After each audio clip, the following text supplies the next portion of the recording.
People often assume that being a real estate lawyer means you only care about property values and contract clauses. What they forget is that every property tells a story, and sometimes those stories have surprise endings that only a lawyer would see coming. My name is Sarah Chen, and I'm about to tell you how a single document I drafted 5 years ago turned my sister's perfect plan upside down. The Malibu beach house had been in our family for 3 generations.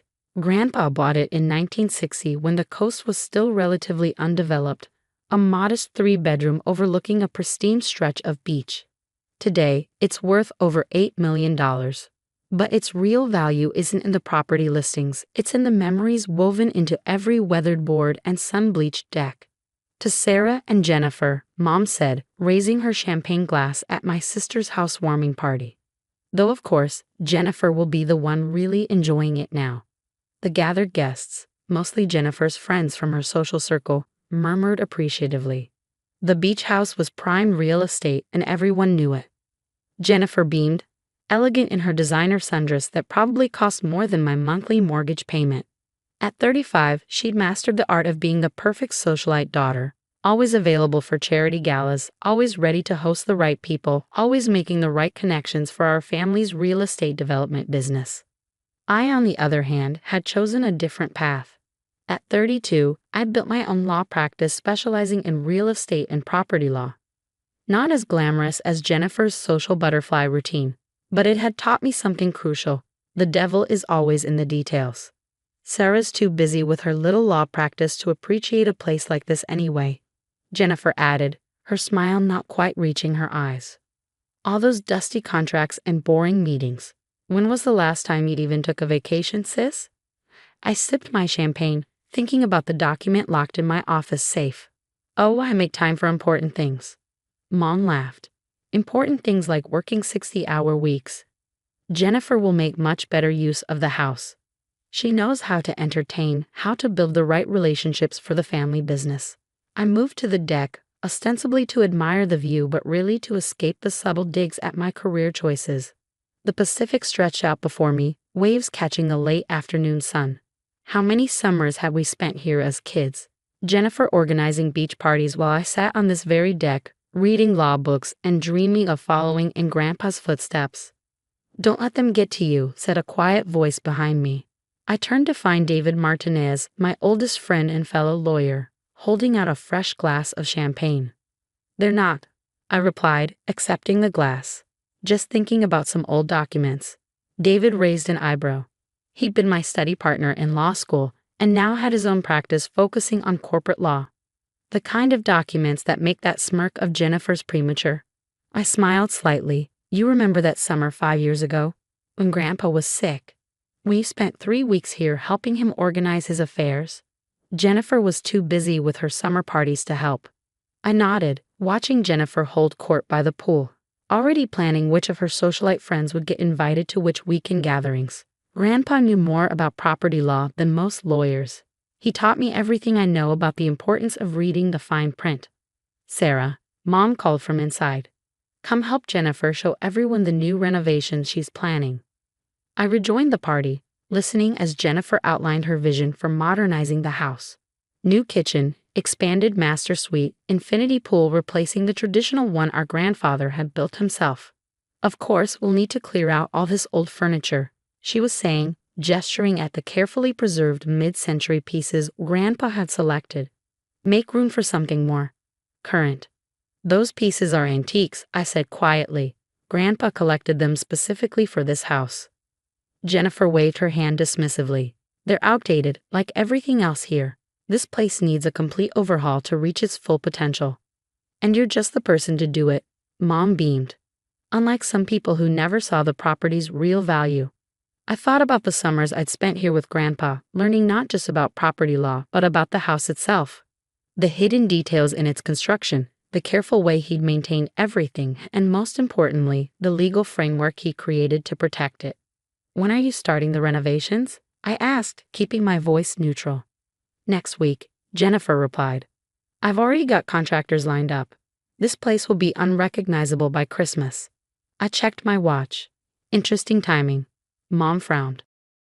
What do you mean? Nothing, I said, gathering my things. I should head back to the office. I have some paperwork to review. On a Saturday, Jennifer laughed. This is exactly why Mom and Dad made the right choice giving me the house. You never learned to enjoy life, Sarah. I hugged Mom goodbye, nodded to Jennifer, and headed for my car. As I drove back to Los Angeles, I thought about the conversation I'd had with Grandpa 5 years ago, just months before he passed away. They think this house is just another asset, he'd said, sitting in his favorite chair overlooking the ocean. Your sister sees dollar signs, your parents see social opportunities. But you little sparrow, you see what I built here. That's when he'd asked me to help him draft some documents, just in case, he'd said. Documents that would become crucial exactly 5 years from the date we signed them. Tomorrow morning. In my office that evening, I opened my safe and pulled out a thick folder labeled Chen Family Beach House, Grandfather's Trust. Inside was the document I helped draft, along with all the supporting paperwork filed quietly with the county recorder's office. My phone buzzed, Jennifer sending photos of fabric swatches for her planned renovation. Going to make this place finally worth something, her message read. I set the phone aside and began reviewing the trust documents one final time. Tomorrow would change everything, but not in the way Jennifer and my parents expected. Sometimes the most powerful weapon a lawyer has isn't an argument or a threat. It's simply knowing what's in the paperwork that nobody else bothered to read. And I had read every word. Multiple times. After all, I'd written them myself, under Grandpa's careful guidance. Tomorrow, Jennifer would learn that her perfect plan had overlooked one crucial detail, the fine print that Grandpa and I had crafted so carefully 5 years ago. The champagne bottles at her housewarming party weren't even empty yet, but her celebration was already premature. In less than 12 hours, she'd discover exactly why Grandpa always said I was the only one who truly understood the value of his legacy. The next morning dawned clear and bright, perfect Malibu weather. I arrived at my office early, the trust documents spread across my desk. Right on schedule, my phone rang at 8:30 a.m. Ms. Chen. It was Carol from the county recorder's office. The 5-year waiting period on the Chen Family Trust expires today. Would you like me to proceed with the recording as specified? Yes, I replied, thinking of Jennifer's renovation plans. Please process everything immediately. By 9 a.m., my office phone was ringing again. This time, it was the contractor Jennifer had hired. Ms. Chen, there seems to be some confusion. We just tried to pull permits for the beach house renovation, but the property records show. Well, you might want to talk to your sister about this. I smiled. No confusion. The records are correct. My cell phone buzzed. Jennifer calling. I let it go to voicemail. Then Mom, then Dad. By 10 a.m., my phone was lighting up like a Christmas tree. At 10:30, they all burst into my office. Jennifer was still in yoga wear, face flushed with anger. Mom looked like she might faint. Dad just seemed confused. What did you do? Jennifer demanded, slapping a printout on my desk. The county says the beach house is in some kind of trust. That you're the trustee. Not just the trustee, I replied calmly. Sit down, all of you. It's time you learned what Grandpa actually planned for his property.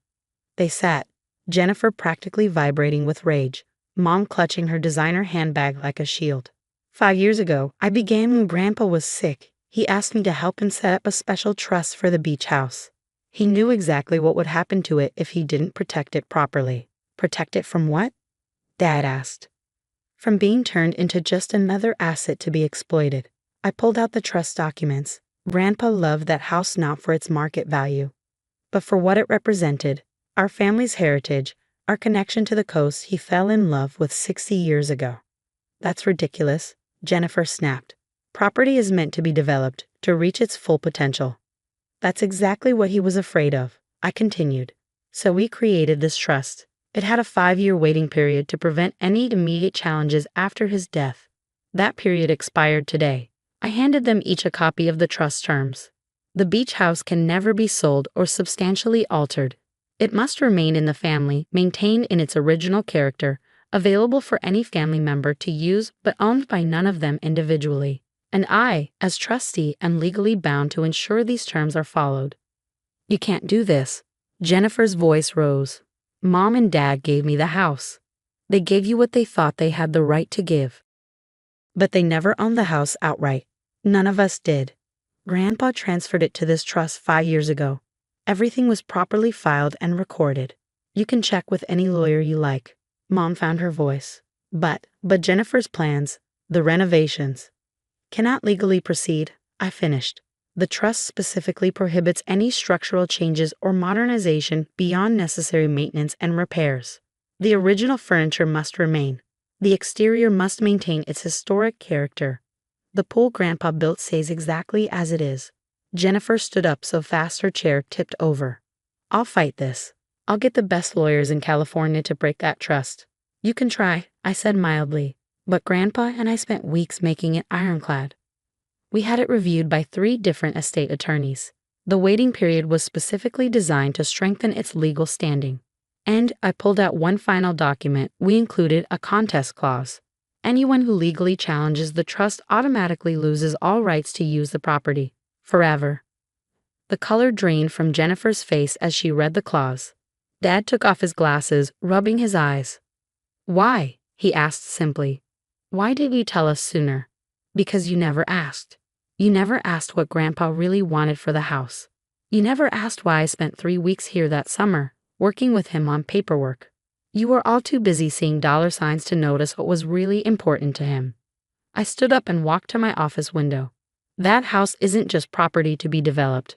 It's Grandpa's legacy. Every piece of furniture tells a story. Every room holds memories. He wanted to preserve that for future generations, not have it gutted and turned into another soulless modern mansion. So what happens now? Mom asked quietly. Now the house belongs to all of us, and none of us. Any family member can use it, but they have to respect its character and history. The trust pays for maintenance and repairs from the fund Grandpa set up, and I make sure his wishes are honored. And my plans? Jennifer's voice was small now. Are impossible to execute legally, but you're still welcome to use the house.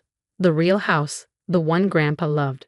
Not some renovated version that erases all trace of him. They left eventually, Jennifer in tears, Mom in shock, Dad looking thoughtful. As the door closed behind them, David appeared in my doorway. That went about as expected, he said, sitting in one of the newly vacated chairs. They'll be angry for a while, I replied. But eventually they'll understand. Grandpa knew what he was doing. Over the next few months, something unexpected happened. Without the pressure to modernize or monetize it, family members actually began to appreciate the beach house for what it was.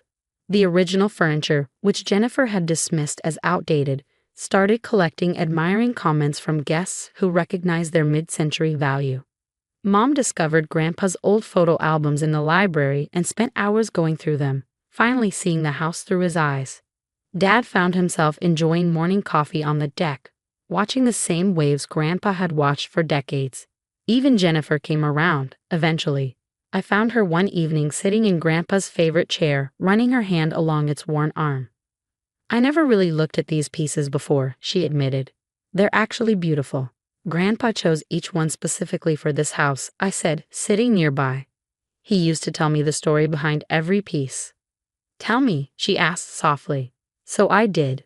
We talked for hours that night, about Grandpa's vision, about why he created the trust, about the real value of preservation over profit. A year later, the beach house has become what Grandpa always wanted, a true family gathering place. The trust ensures its upkeep. My legal oversight protects its character, and most importantly, its soul remains intact. Jennifer now brings her friends to admire the original architecture and authentic mid-century furnishings, proudly telling the story of our grandfather's eye for design. Mom hosts family dinners where we use Grandpa's old serving dishes and sit in his carefully chosen chairs. The property's market value has actually increased, thanks to its preserved historic character. But that's not what matters. What matters is that every time I walk through those doors, I can feel Grandpa's presence in every unchanged detail. Last week, I found a letter he'd left in his desk, dated the day we signed the trust documents. My dear Sarah, it read, you alone understood that some things are worth more than their market value. This house isn't just property, it's our family's heart. Keep it beating, keep it true, and remember that sometimes the best way to honor the past is to protect it from the future's hunger for progress at any cost. I framed that letter. It hangs in my office, reminding me that being a good lawyer isn't just about knowing the law. It's about using it to protect what really matters. Jennifer still sometimes sighs over her abandoned renovation plans, but last month she confessed something interesting. You know what, sis?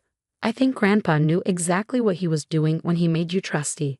You didn't just protect the house, you protected us from ourselves. She was right. Sometimes the most valuable things in life aren't the ones you can renovate, modernize, or monetize. Sometimes they're the things that stay exactly as they are, preserving memories and stories for generations to come. The beach house stands unchanged, a testament to Grandpa's vision and the power of looking beyond market value to see true worth. Its weathered boards and carefully preserved furnishings tell a story that no modern renovation could improve. And me? I keep my copy of the trust documents in my office as a reminder that sometimes the greatest legal victories aren't won in courtrooms. They're crafted quietly, carefully, by those who take the time to read the fine print and understand what really needs protecting. After all, as Grandpa always said, the best contracts aren't the ones that make the most money. They're the ones that preserve what's truly priceless.